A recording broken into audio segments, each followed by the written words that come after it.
Hi ಎಲ್ರಿಗೂ ನಮಸ್ಕಾರ. R ಅಡಿಗೆ ಮನೆಗೆ ಸ್ವಾಗತ. ಎಲ್ರಿಗೂ ಮಕರ ಸಂಕ್ರಾಂತಿಯ ಶುಭಾಶಯಗಳು. ಇವತ್ತು ದೇವಸ್ಥಾನ ಶೈಲಿಯಲ್ಲಿ ಸ್ವೀಟ್ ಪೊಂಗಲ್ ಮಾಡ್ತಾ ಇದೀವಿ.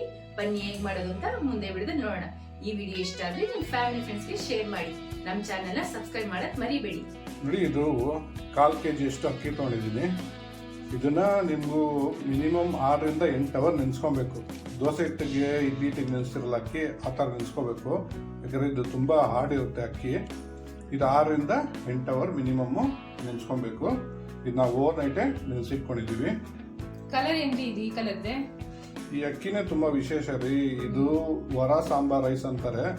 ಈಗಿನ ಜನರೇಷನ್ಗೆ ಇದು ತುಂಬಾ ಕಡಿಮೆ ಗೊತ್ತಿರೋದು, ಯಾರಿಗೂ ಗೊತ್ತಿರೋದಿಲ್ಲ. ಹಳೆ ತಲೆಮಾರವ್ರಿಗೆ ಗೊತ್ತಿರುತ್ತೆ. ಇದರಲ್ಲಿ ತುಂಬಾ ಈ ಅಕ್ಕಿಯಿಂದ ತುಂಬಾ ಬೆನಿಫಿಟ್ಸ್ ಇದೆ. ಇದು ಡಯಾಬಿಟಿಸ್ ಇರೋರ್ಗೆ ಅಂತೂ ತುಂಬಾ ಒಳ್ಳೇದು ಅಂತ ಹೇಳ್ತಾರೆ. ಮತ್ತೆ ವೆಯ್ಟ್ ಲಾಸ್ ಮಾಡೋರ್ಗೂ ಈ ಅಕ್ಕಿ ತಿನ್ನೋದ್ರಿಂದ ತುಂಬಾ ಒಳ್ಳೇದು ಅಂತ ಹೇಳ್ತಾರೆ. ಆ ಅಕ್ಕಿದೆ ಇವತ್ತು ಮಾಡ್ತಾ ಇರೋದು. ಮುಂದೆ ಏನ್ ಮಾಡೋದು ಅಂತ ನೋಡೋಣ. ಇವಾಗ ಒಂದು ಕುಕ್ಕರ್ ತಗೊಂಡು ಅಕ್ಕಿನೆಲ್ಲ ಇದಕ್ಕೆ ಹಾಕೊಂತ ಇದೀನಿ. ಅಡಿಗೆ ಮನೆಯವ್ರೆ, ಈ ತರ ಪೊಂಗಲ್ ಯಾವ ತರ ಮಾಡಿದಿರ ನೀವು? ನಿಮ್ಗೆ ಗೊತ್ತು? ನಮ್ಮ ಅಜ್ಜಿ ಹೇಳ್ತಾ ಇದ್ರು ರೀ. ನಮ್ಮ ಅಜ್ಜಿ ಕಾಲದಲ್ಲಿ ಅಜ್ಜಿ ಮಾಡ್ತಾ ಇದ್ರು. ಅಜ್ಜಿ ಅಂದ್ರೆ ನಮ್ಮ ಅಪ್ಪ ಅವರಮ್ಮ. 1/4 kg ಅಕ್ಕಿಗೆ ಒಂದು 60 ಗ್ರಾಮ್ ಅಷ್ಟು ಹೆಸರು ಬೇಳೆನ ಹುರ್ಕೊಂಡಿದ್ದೀನಿ. ಅದನ್ನ ಹಾಕೊಂತ ಇದ್ದೀನಿ. ಹೆಸರು ಬೇಳೆ ಇಲ್ಲ ಅಂದ್ರೂ ಮಾಡ್ಕೊಬೋದು. ನಾನು ಹೆಸರು ಬೇಳೆ ಹಾಕೊಂಡು ಮಾಡ್ಕೊತಾ ಇದ್ದೀನಿ. ಹೆಸರು ಬೇಳೆ ನೀವು ಇಷ್ಟ ಇದ್ದರೆ ಸ್ಕಿಪ್ ಮಾಡ್ಕೊಬೋದು. ಇವಾಗ ಇದಕ್ಕೆ 4 ಗ್ಲಾಸ್ ಅಷ್ಟು ನೀರು ಹಾಕೊಂತ ಇದ್ದೀನಿ. 1 ಚಿಟಿಕೆ ಉಪ್ಪು, 1 ಟೇಬಲ್ ಸ್ಪೂನ್ ತುಪ್ಪ ಹಾಕೊಂತ ಇದ್ದೀನಿ. ಅಡಿಗೆ ಮನೆ 1 ಟೇಬಲ್ ಸ್ಪೂನ್ ಸಾಕ? ಇನ್ನೊಂದು ಹಾಕ್ಲ? ಇನ್ನೊಂದು ಅರ್ಧ ಸ್ಪೂನ್ ಹಾಕೊಂತೀನಿ. ಚೆನ್ನಾಗಿರುತ್ತೆ ಟೇಸ್ಟ್. ಹೌದೌದು, ಆಕ್ಚುಲಿ ಸ್ವೀಟ್ಗೆಲ್ಲ ತುಪ್ಪ ಮುಂದೆ ಇದ್ರೆ ಚೆನ್ನಾಗಿರೋದು. ನೋಡಿ, ಇದಕ್ಕೆ 1 ಕಪ್ ಅಷ್ಟು ಹಾಲು ಹಾಕೊಂತ ಇದ್ದೀನಿ. ಹಾಲು ಏನಕ್ಕೆ ಹಾಕೊಳ್ಳೋದು? ಈ ಪೊಂಗಲ್ ಮಾಡೋದೇ ಹಂಗೆ ರೀ, ಅದಕ್ಕೋಸ್ಕರ ಹಾಲು ಹಾಕೊಂತ. ಹೌದಾ, ಸರಿ ಸರಿ. ಟೇಸ್ಟ್ ಚೆನ್ನಾಗಿರುತ್ತೆ ಅಂತ. ಇವಾಗ ಇದನ್ನ ಒಂದು 2 ಸರಿ ಕೂಗ್ಸ್ಕೊಂಡ್ಬಿಡೋಣ. ಮುಚ್ಚಾಯ್ತು. ಇವಾಗ 2 ಸರಿ ಕೂಗ್ಲಿ. ಅಷ್ಟರಲ್ಲಿ ಒಂದು ಇದಕ್ಕೆ ತುಪ್ಪದಲ್ಲೇ ಒಂದು ಒಗ್ಗರಣೆ ರೆಡಿ ಮಾಡ್ಕೊಳ್ಳೋಣ. ಒಗ್ಗರಣೆ ಅಂದ್ರೆ ಖಾರ ಅಲ್ಲ ರೀ, ಸ್ವೀಟ್ಗೂ ಒಗ್ಗರಣೆ ಇಡ್ತಾರೆ. ಅಡಿಗೆ ಒಗ್ಗರಣೆ ಹಾಕೋಬಿಡೋಣ. ಹಾಕೊಳ್ಳಿ. ಇವಾಗ ಪ್ಯಾನಿಗೆ ತುಪ್ಪ ಹಾಕೊಂತ ಇದೀನಿ. ಪ್ಯಾನ್ ಆಗ್ಲಿ ಕಾದೋಗಿದೆ. ಇದಕ್ಕೆ ಸ್ವಲ್ಪ ತುಪ್ಪ ಮುಂದೆ ಇರಬೇಕು, ಟೇಸ್ಟ್ ಚೆನ್ನಾಗಿ ಬರಬೇಕು ಅಂದ್ರೆ. ಸ್ವೀಟ್ಗೆಲ್ಲ ತುಪ್ಪ ಮುಂದೆ ಇಳಿಸುತ್ತೆ. 4 ರಿಂದ 5 ಸ್ಪೂನ್ ಹಾಕೊಂಡಿದ್ದೀನಿ. ನೋಡಿ, ತುಪ್ಪ ಕರಗಿದೆ. ಈಗ ಹಸಿ ತೆಂಗಿನಕಾಯನ್ನ ಕಟ್ ಮಾಡಿ ಇಟ್ಕೊಂಡಿದ್ದೀನಿ, ಅದನ್ನ ಹಾಕೊಂತ ಇದೀನಿ. ಅಡಿಗೆ ಮನೆಯವ್ರೆ, ನಿಮ್ಮ ಅಜ್ಜಿ ಮನೇಲಿ ಈ ತರ ಮಾಡ್ತಾ ಇಲ್ವಾ? ನಮ್ಮ ಅಜ್ಜಿ ಮನೇಲಿ ಮಾಡ್ತಾ ಇಲ್ಲ. ಫಸ್ಟ್ ತೆಂಗಿನಕಾಯನ್ನ ಹಾಕೊಂಡು ಫ್ರೈ ಮಾಡ್ಕೋಬೇಕು. ಯಾಕಂದ್ರೆ ತೆಂಗಿನಕಾಯಿ ಫ್ರೈ ಆಗೋದು ಸ್ವಲ್ಪ ಲೇಟ್ ಆಗುತ್ತೆ. ಸೊ ಅದಕ್ಕೆ ನಾನು ಫಸ್ಟ್ ತೆಂಗಿನಕಾಯಿ ಹಾಕೊಂಡಿದ್ದೀನಿ. ಇದು ಹಸಿ ತೆಂಗಿನಕಾಯಿನ? ಫ್ರೆಶ್ ಹಸಿ. ಇವಾಗ ತೆಂಗಿನಕಾಯಿ ಹೊಡೆದು ಕಟ್ ಮಾಡ್ಕೊಂಡಿರೋದು. ಅಲ್ಲ, ಡ್ರೈ ಕೋಕೋನಟ್ ಹಾಕೊಳಂಗಿಲ್ಲ. ಕೇಳ್ತಾರ ಕ್ವಶನ್ ನಾವು ಅಕಸ್ಮಾತ್. ಇವಾಗ ಹಸಿ ಕೊಬ್ಬರಿ ಇಲ್ಲಪ್ಪ, ಅದಕ್ಕೆ ನೀವು ಮಾಡ್ಕೊಬೇಕಾದ್ರೆ ನಿಮ್ಗೆ ಇಷ್ಟ ಬಂದಂಗೆ ಮಾಡ್ತೀವಿ. ನಾವು ವಿಡಿಯೋಲಿ ಏನ್ ತೋರಿಸ್ತಾ ಇದೀವಿ, ನಾವ್ ಹೆಂಗ್ ಮಾಡೋದು ಅಂತ ತೋರಿಸ್ತಾ ಇದೀವಿ. ನೀವ್ ಮಾಡ್ಬೇಕಾದ್ರೆ ಹಸಿ ಕೊಬ್ಬರಿ ಹಾಕೊಳ್ಳಿ, ಒಣಗಿದ ಕೊಬ್ಬರಿ ಹಾಕೊಳ್ಳಿ, ಇಲ್ಲ ಉಂಡೆ ಕೊಬ್ಬರಿ ಹಾಕೊಳ್ಳಿ. ಉಂಡೆ ಕೊಬ್ಬರಿ ಫ್ರೈ ಆಗಲ್ಲ, ಎಲ್ಲ ಹಾಕೊಳ್ಳಿ. ನೀವ್ ಮಾಡ್ರೆ ಆಗುತ್ತೆ. ನೋಡಿ, ಇವಾಗ ಕೆಂಪಗಾಗಿದೆ ಸ್ವಲ್ಪ.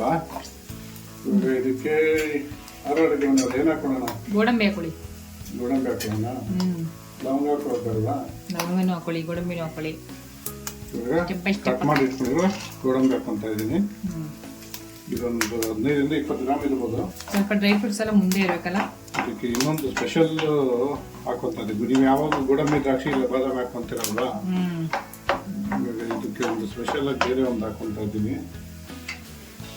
ಚಿರೋಲಿ ಅಂತಾರೆ ಇದನ್ನ. ಚಿರೋಲಿ ಹಾಕೊಂತ ಇದ್ದೀನಿ. ಚಿರೋಲಿ ಏನಕ್ಕೆ ಯೂಸ್ ಮಾಡ್ತಾರೆ ಜಾಸ್ತಿ? ಇದು ಬಾಸುಮತಿ ರೈಸಲ್ಲಿ ಪಾಯಸ ಮಾಡ್ತಾರಲ್ಲ, ಅದಕ್ಕೆ ಜಾಸ್ತಿ ಯೂಸ್ ಮಾಡ್ತಾರೆ. ಲಡ್ಡು ಹಾಕ್ತಾರೆ. ಸ್ವೀಟ್ ಕೂಡ ಜಾಸ್ತಿ ಹಾಕೊಂತಾರೆ.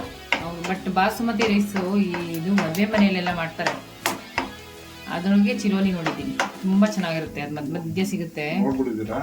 ಮೀನ್ಸ್ ತಿಂದು ನೋಡ್ಬಿಟ್ಟಿದ್ದೀರಾ ನೀವು? ಟೇಸ್ಟ್ ತುಂಬಾ ಚೆನ್ನಾಗಿರುತ್ತೆ. ಹೌದಾ? ಇವಾಗ ಫ್ರೈ ಆಗ್ತದೆ ಅಂತೀನಿ. ದ್ರಾಕ್ಷಿ ಹಾಕೊಂಡ್ಬಿಡೋಣ. ಎಲ್ಲ ಒಟ್ಟಿಗೆ ಫ್ರೈ ಆಗ್ಬಿಡುತ್ತೆ. ಅದು ಬೇಗ ಸ್ಟೋವ್ ಮಾಡ್ಕೊಂಡು. ಇವರು ನಮ್ಮ ಕುಕ್ಕರ್ ಕೂಗ್ಬಿಟ್ಟಿದ್ದು ಆಲ್ರೆಡಿ. ಇವಾಗ ಪ್ರೆಷರ್ ರೆಡಿ ಅಷ್ಟರಲ್ಲಿ ಇದು ರೆಡಿ ಮಾಡ್ಕೊಂಡ್ಬಿಟ್ರೆ ಪೊಂಗಲ್ ರೆಡಿ. ಒಂದು 4 ಲವಂಗ ಹಾಕೊಂತ ಇದೀನಿ. ಹಬ್ಬ ನಮ್ಮ ಮನೇಲಿ ಇವತ್ತೇ ಆಗ್ತಾ ಇದೆ. ನಿಮ್ಮ ಮನೇಲಿ ಹಬ್ಬ ಅಂತಲ್ಲ ರೀ, ಯೂಟ್ಯೂಬಲ್ಲಿ ವಿಡಿಯೋ ಮಾಡಿ ಹಾಕೋರಿಗೆ ಅವ್ರಿಗೆ ಹಬ್ಬ ಎಲ್ಲ ಒಂದ್ ದಿವಸ ಮುಂಚೆನೆ, ಒಂದ್ ದಿವಸ ಮುಂಚೆ ಒಬ್ಬೊಬ್ರು ಒಂದು ವಾರ 10 ದಿವಸ ಮುಂಚೆನೆ ಮಾಡ್ಬಿಡ್ತಾರೆ. ವಿಡಿಯೋ ಮಾಡಾಕ್ಬೇಕಲ್ಲ, ಸೊ ಅದಕ್ಕೋಸ್ಕರ ಬೇಗ ಮಾಡಾಕ್ ಹೋಗ್ತಾರೆ. ನೋಡಿ ಎಲ್ಲ ಇವಾಗ ಅದ್ಭುತವಾಗಿ ಆಗಿದೆ ಅಲ್ಲ, ಸಾಕು ಆಗಿದೆ. ಸ್ಟವ್ ಆಫ್ ಮಾಡ್ಕೊಂಡ್ಬಿಡಿ. ಇವಾಗ ತಿರ್ಗಾ ಬಿಸಿ ಇರ್ತಾರೆ ತುಪ್ಪ, ಅದರೊಳಗೆ ಇನ್ನೂ ಕರೆಕ್ಟಾಗಿ ಆಗುತ್ತೆ. ಒಂದು ಸ್ವಲ್ಪ ಓಕೆ ಮೇಡಮ್, ನೀವು ಹೇಳ್ಮೇಲೆ ಆಗುತ್ತೆ. ನಿಮ್ಮ ಸರ್ವಿಸಲ್ಲಿ ನೀವು ಎಷ್ಟೆಲ್ಲ ಇದು ನೋಡಿರ್ತೀರ ಆಲ್ರೆಡಿ. ಇವಾಗ ಇದೊಂಚೂರು ತಂಗಾಗಲಿ, ಕುಕ್ಕರ್ ಪ್ರೆಷರ್ ಬರಲಿ.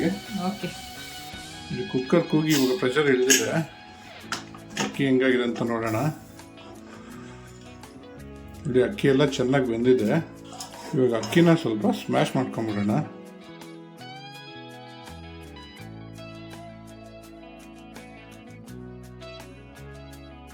ಇಲ್ಲಿ ಚೆನ್ನಾಗಿ ಈ ಥರ ಸ್ಮ್ಯಾಶ್ ಮಾಡ್ಕೋಬೇಕು. ಇದನ್ನ ಸ್ಮ್ಯಾಶ್ ಅಂದರೆ ಇದು ಸ್ಮ್ಯಾಶ್ ಮಾಡಿದ್ರೂ ನಿಮಗೆ ಮುದ್ದೆ ಥರ ಆಗೋದಿಲ್ಲ. ಈ ಅಕ್ಕಿನೇ ಆ ಥರ ಒಳ್ಳೆ ಮಣಿ ಥರ ಇರುತ್ತೆ. ಇವಾಗ ಅಕ್ಕಿ ಎಲ್ಲ ಸ್ಮ್ಯಾಶ್ ಮಾಡ್ಕೊಂಡು ಆಗಿದೆಯಲ್ಲ, ಇವಾಗ ಸಕ್ಕರೆ ತೊಗೊಂಡಿದ್ದೀನಿ, ಬ್ರೌನ್ ಶುಗರ್ ಇದು, ಅದನ್ನ ಹಾಕೊತಾ ಇದ್ದೀನಿ. ಸ್ವಲ್ಪ ನೀರು ಹಾಕೊಂಡಿದ್ದೀನಿ. ಕರಗಬೇಕಲ್ಲ ಅದಕ್ಕೆ. ಇವಾಗ 1 ಕಪ್ ಹಾಕೊಂಡಿದ್ದಲ್ವ, ಇವಾಗ ಇನ್ನೊಂದು ಕಪ್ ಹಾಕೊತಾ ಇದ್ದೀನಿ. ಯಾಕಂದ್ರೆ 1 ಕಪ್ ಅಕ್ಕಿ ಹಾಕೊಂಡಿರೋದು, 1/4 ಕಪ್ಪು ಬೇಳೆ ಹಾಕೊಂಡಿರೋದು, ಹೆಸರು ಬೇಳೆ. ಸೊ ಅದಕ್ಕೆ 2 ಕಪ್ ಹಾಕೊತಾ ಇದೀನಿ. ಸಿಹಿ ಇಷ್ಟಪಡೋರು ಹೆಚ್ಚು ಕಮ್ಮಿ ಮಾಡ್ಕೊಬೋದು, ಇಷ್ಟಪಡೋರು ಒಂಚೂರು ಜಾಸ್ತಿ ಹಾಕೊಬೋದು, ಸಿಹಿ ಕಡಿಮೆ ತಿನ್ನೋರು ಒಂಚೂರು ಕಡಿಮೆ ಹಾಕೊಬೋದು. ಒಂಚೂರು ಕರಗಬೇಕಾ? ಹೌದು ರೀ, ಯಾರು ಅಡುಗೆ ಮನೆಯವ್ರಿ. ಎಣ್ಣೆಲಿ ಹಾಕೊಂಡ್ರೆ ಬಾಡ್ಬೇಕಾ ಅಂತೀರಾ, ಬಾಂಡ್ಲಿಗೆ ಇದು ಹಾಕೊಂಡ್ರೆ ಕರಗ್ಬೇಕಾ ಅಂತೀರಾ. ನೀವೇನ್ ಕೇಳ್ತೀರಾ ಅಂದ್ರೆ, ಎಷ್ಟೊಂದು 1/4 ಲೋಟದಷ್ಟು ನೀರು ಹಾಕೊಂಡಿದ್ದೀರಾ? ಒಂದು ಸ್ವಲ್ಪ ಕರ್ಗಕ್ಕೆ ಸ್ವಲ್ಪ ಒಂದು 1/4 ಲೋಟ, ಒಂದು 50 ml 100 ml ಅಂದ್ಕೊಡಿ ಅಷ್ಟೇ. ನೋಡಿ, ಇಷ್ಟು ಕರ್ಗಿದ್ರೆ ಸಾಕು. ಇವಾಗ ಬೇಯಿಸಿಕೊಂಡಿರೋ ಅಕ್ಕಿ ಹಾಕೊಂಡ್ಬಿಡೋಣ. ಓಕೆ, ಇವಾಗ ಒಂದ್ಸರಿ ನೀಟಾಗಿ ಎಲ್ಲ ಚೆನ್ನಾಗಿ ಮಿಕ್ಸ್ ಮಾಡ್ಕೊಳ್ಳೋಣ. ಮಾಡ್ಕೊಳ್ಳಿ. ನೀಟು ನಮ್ಮ ಆರ ಅಡುಗೆ ಮಾಡೋದು. ಇದು ನೀಟ್ ಅಂತ ನೋಡಿ, ನಿಮ್ಗೂ ಅದೇ ನೀಟ್ ಬರ್ತಿದೆ. ಸವಾಸ್ ದೋಸೆ ರೀ, ನಮ್ಗೆ ಬರೋದಲ್ಲ. ನಿಮ್ಮ ಜೊತೆ ಇದ್ದು ನಮಗೆ ಸವಾಸ್ ದೋಸೆ. ನೀವು ಮಾತಾಡೋದಲ್ಲ, ನಾ ಮಾತಾಡೋದಕ್ಕೆ. ಏನು ಆರ ಅಡುಗೆ ಮಾಡೋದು? ಸಂಕ್ರಾಂತಿ ಜೋರ, ಎಳ್ಳು ಬೆಲ್ಲ ಎಲ್ಲ ರೆಡಿ ಮಾಡ್ಕೊಂಡ್ರಾ? ಎಲ್ಲ ರೆಡಿ ಆಗಿದೆ. ಎಲ್ಲ ರೆಡಿ ಮಾಡಾ ಇಲ್ಲ ನೀವೇ ಮಾಡ್ಕೊಂಡ್ರ ಮನೇಲಿ? ಎಲ್ಲ ಮನೇಲಿ ಮಾಡಿರೋದು. ಕೊಬ್ಬರಿ ತಂದು ಕಟ್ ಮಾಡ್ಕೊಂಡ್ರ, ಬೆಲ್ಲ ತಂದು ಕಟ್ ಮಾಡ್ಕೊಂಡ್ರ? ಕೊಬ್ಬರಿ ಬೆಲ್ಲ ಕಟ್ ಮಾಡಿ, ಕಡಲೆಕಾಯಿ ಬೀಜ ಹುರಿದ್ಬಿಟ್ಟು ಸಿಪ್ಪೆ ಎಲ್ಲ ತೆಗೆದು ಎಲ್ಲ ರೆಡಿ ಮಾಡಿ ಇಟ್ಟಿದೀವಿ. ಇವಾಗ ಸ್ವಲ್ಪ ತುಪ್ಪ ಹಾಕೊಂತ ಇದೀನಿ. ನೋಡಕ್ಕೆ ಫುಲ್ ಕಲರ್ಫುಲ್ ಆಗಿದೆ. ಮಾಮೂಲಿ ಮಾಡ್ತಿರಲ್ಲ ಪೊಂಗಲ್ಲು, ಹಸಿ ಪೊಂಗಲ್ಲು, ಆ ಥರ ಎಲ್ಲ ಇದು ತುಂಬ ಚೆನ್ನಾಗಿರುತ್ತೆ. ನೋಡಿ, ಇವಾಗ ಕುದಿಯೋಕ್ಕೆ ಸ್ಟಾರ್ಟ್ ಆಗ್ತದಂಗೆ ಒಂದು ಚೂರು ಪಚ್ಕರ್ಪೂರ ಹಾಕೊತಾ ಇದ್ದೀನಿ, ಪುಡಿ ಮಾಡಿಕೊಂಡು. ಇದು ಆಪ್ಷನಲ್ಲು. ಇದು ದೇವಸ್ಥಾನ ಥರ ನಿಮಗೆ ಟೇಸ್ಟ್ ಕೊಡುತ್ತೆ, ಸ್ಮೆಲ್ ಬರುತ್ತೆ. ಸೊ ಅದಕ್ಕೋಸ್ಕರ ಇದಕ್ಕೆ ಹಾಕ್ಕೊಡೋದು. ಇಷ್ಟ ಇಲ್ದಿರೋರು ಸ್ಕಿಪ್ ಮಾಡ್ಕೊಬೋದು. ಪಚ್ಕರ್ಪೂರ ಇದು, ಮಾಮೂಲಿ ಕರ್ಪೂರ ಅಲ್ಲ. ನೋಡಿ, ಇವಾಗ ಚೆನ್ನಾಗಿ ಕುದೀತಾ ಇದೆ. ಇವಾಗ ಆವಾಗಲೇ ಎಲ್ಲ ತುಪ್ಪದಲ್ಲಿ ಹುರಿದಿಟ್ಕೊಂಡಿದ್ವಲ್ಲ, ಅದನ್ನು ಹಾಕೊತಾ ಇದ್ದೀನಿ. ಇವಾಗ ಒಂದ್ಸರಿ ಇದನ್ನು ಚೆನ್ನಾಗಿ ಮಿಕ್ಸ್ ಮಾಡ್ಕೊಂಬೋಣ. ಮುಂದವ್ರೆ ಹೆಂಗೆ ಮಿಕ್ಸ್ ಮಾಡ್ಕೋಬೇಕು? ನೀಟಾಗೆ ಚೆನ್ನಾಗಿದೆ. ಕನ್ನಡ ಕಲ್ತ್ಕೊಳ್ರಿ. ಅದು ಎಷ್ಟು ಸರಿ ನೀಟ್ ಎಕ್ಸಾಮ್ ಕೊಡ್ತಿದ್ರು ಗೊತ್ತಿಲ್ಲ ನೀವು. ಇದು 3 ರಿಂದ 4 ನಿಮಿಷ ಇದನ್ನು ಬೇಗ ಬಿಟ್ಬಿಡೋಣ.